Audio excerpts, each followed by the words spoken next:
والله شهيل وش قال؟ خروج من كاس اسيا من الدور الاول صعب صراحه لنا كلاعبين، يعني قبلكم انتم كاعلاميين كجمهور، احنا كلاعبين يعني نتحملها. ما ظهرنا بالمظهر اللي الكره السعوديه والجماهير السعوديه متامله، يعني بما انه يعني ما شاء الله من صفوه اللاعبين السعوديين موجودين ومن ابرز الاسماء الموجودين، لكن هذا حال الكوره، ما توفقنا في البطوله هذه.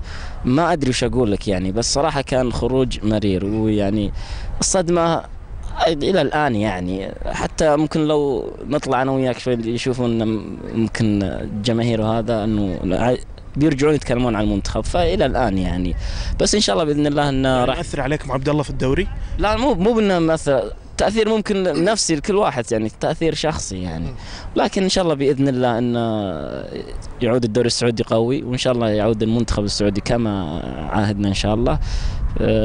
قدامنا ان شاء الله باذن الله تصفيات كاس العالم الجايه، ان شاء الله باذن الله يكون بثوب جديد باذن الله ان شاء الله. خليني بتحدث معك عبد الله عن جزئيه، بحكم انك لسه موقع عقدك مع نادي الشباب، ايضا ساق الحديث بعد الخروج عن عقود اللاعبين وما يقدم للاعبين، وما انت ايش تعليقك على الموضوع؟ والله نو كومنت صراحه، مهما قالوا عن عبد الله الشهيل، مهما قالوا عن انا ترى ما اتكلم عنك بس انت لا لانه حتى بالاسم يعني تكلموا بالاسم انه عبد الله الشهيل، وان اللعيبه انهم ياخذون عقود ما احب صراحه اتكلم ولا اعلق عليهم. اللي اقوله الرازق في السماء والحاسد في الارض، واللاعبين زي ما يقدمون وزي يتعبون واصابات وعمليات يستاهلون اللي قاعدين ياخذونه، يعني سواء عبد الله الشهيل او اي لاعب يعني. شكرا.